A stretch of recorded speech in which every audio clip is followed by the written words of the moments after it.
Menjaga lisan dari kefasikan. Saudaraku, meninggalkan keburukan itu jauh lebih utama daripada memburu kebaikan. Seorang hamba tidak harus melakukan semua kebaikan. Lakukanlah kebaikan semampunya. Tetapi sebaliknya, seorang hamba justru diwajibkan untuk meninggalkan keburukan dengan total. Tinggalkanlah semua keburukan.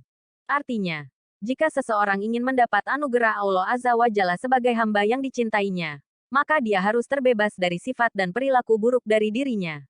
Siapa yang sanggup meninggalkan keburukan, ia pasti berada di dalam kebaikan. Namun tak setiap pelaku kebaikan berada di dalam kebaikan. Kebaikan bisa bercampur dengan keburukan, sementara keburukan seluruhnya buruk. Saudaraku, salah satu keburukan yang harus ditinggalkan adalah keburukan yang bersumber dari lidah dan mulut. Tinggalkan dusta, memfitnah, mencela, menghina, mencibir, berkata kasar, garis bawah namimah garis bawah dan garis bawah gibah, garis bawah. Dari Uqbah bin Amir. Dia berkata, aku bertanya, wahai Rasulullah, apakah sebab keselamatan? Beliau menjawab, kuasailah lidahmu, hendaklah rumahmu luas bagimu, dan tangisilah kesalahanmu. Hadis riwayat Tirmidzi. Makna hadits ini adalah seorang muslim yang menginginkan keselamatan harus menjaga lidahnya dari berbicara yang membawa kepada kecelakaan. Sesungguhnya diam dari perkataan yang buruk merupakan keselamatan. Dan keselamatan itu tidak ada bandingannya. Rasulullah Shallallahu Alaihi Wasallam memberikan jaminan bagi kita yang menjaga lidahnya dengan baik. Rasulullah Shallallahu Alaihi Wasallam bersabda, siapa yang menjamin untukku apa yang ada di antara dua rahangnya dan apa yang ada di antara dua kakinya, niscaya aku menjamin surga baginya. Hadis riwayat Bukhari. Imam An-Nawawi rahimahullah mengatakan, seyogyanya setiap mukallaf orang yang berakal dan balik menjaga lidahnya dari seluruh perkataan, kecuali perkataan yang jelas ada malahat padanya. Ketika berbicara atau meninggalkannya itu sama maslahatnya, maka menurut sunnah adalah menahan diri darinya, tidak mengucapkannya, karena perkataan mubah bisa menyeret kepada perkataan yang haram atau makruh. Dan dalam kebiasaan manusia ini banyak sekali atau mendominasi, padahal keselamatan itu tiada bandingannya. Dalam Sahih Al-Bukhari dan Sahih Muslim dari Abu Hurairah radhiyallahu anhu, dari Nabi Muhammad Shallallahu Alaihi Wasallam, beliau bersabda, barang siapa beriman kepada Allah dan hari akhir, hendaklah dia berkata yang baik atau diam. Dari kitab Tazkiyatun Nafs, garis bawah Syekhul Islam Ibnu Taimiyah berpendapat, termasuk yang wajib dihindari dan ditinggalkan sejauh-jauhnya adalah gibah menggunjing, mencela, menghina. Di antara jenis gibah adalah al-hams dan al-lams.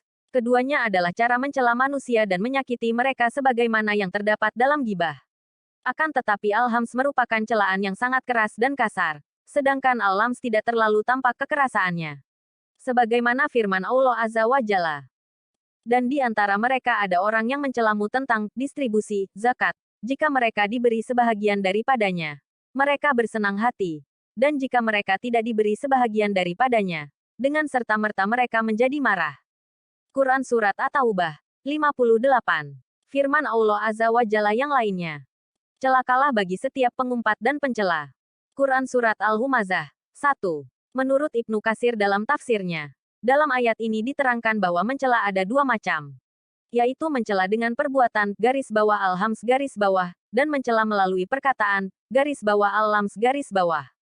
Hujatan yang sering dilancarkan dalam kolom komentar di dunia maya termasuk dalam golongan garis bawah al-lams garis bawah yang meski tidak menyakiti secara fisik tapi perkataan tersebut memberikan bekas yang menyakitkan dalam hati. Teguran yang disampaikan dalam firman Allah Azza wa Jalla di atas sebagai peringatan bahwa perbuatan tersebut merupakan perbuatan yang sangat tercela dan melampaui batas. Sebab orang yang mencela dan mengumpat biasanya melakukan perbuatan melampaui batas dengan menghamburkan fitnah kepada siapapun dimanapun dan kapanpun. Nabi Muhammad Shallallahu Alaihi Wasallam bersabda dari Muhammad bin Sa'd dari Sa'ad.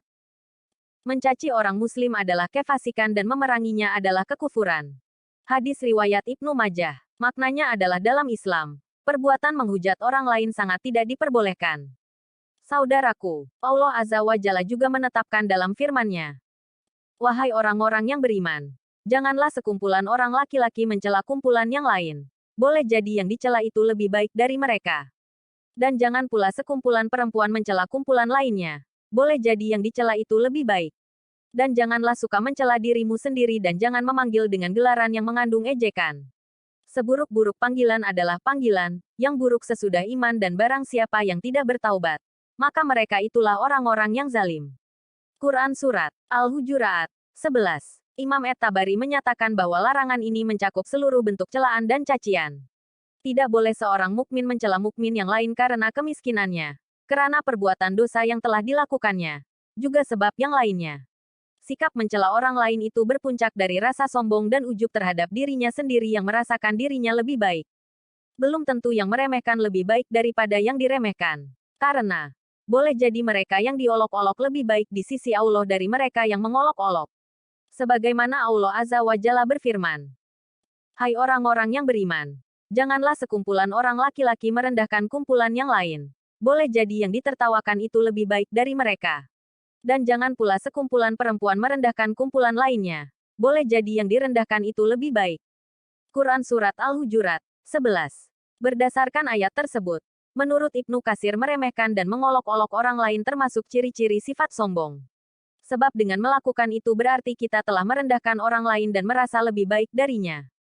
Karenanya, untuk menghindari segala keburukan, baik dari perilaku maupun ucapan, hendaknya kita senantiasa berdoa memohon segala kebaikan kepada Allah Azza wa Jalla. Ya Allah, tetapkanlah hati kami di atas agamamu. Kami bermohon ke hadratmu. Berilah kekuatan, taufik dan hidayah kepada kami supaya kami dapat memperbaiki diri kami. Ya Allah, kami memohon kepadamu berilah kami iman yang sempurna, ilmu yang memberi manfaat, rezeki yang halal, anak yang soleh, rumah tangga yang bahagia, usia yang barokah, doa yang mustajab, hajat yang tertunai, kesehatan yang berterusan, hutang yang terbayar, keselamatan dan kesejahteraan di dunia dan akhirat. Jauhkan kami dari segala penyakit hati dan keburukan lidah, fitnah, prasangka keji, berkata kasar, dan mungkar. Semoga Allah Azza wa Jalla mengaruniakan hidayahnya kepada kita, sehingga kita tetap istiqomah senantiasa menjaga lisan kita dari ucapan yang tidak ada maslahat untuk meraih ridhanya. Amin ya Rabb. Wallahu alam bisawab.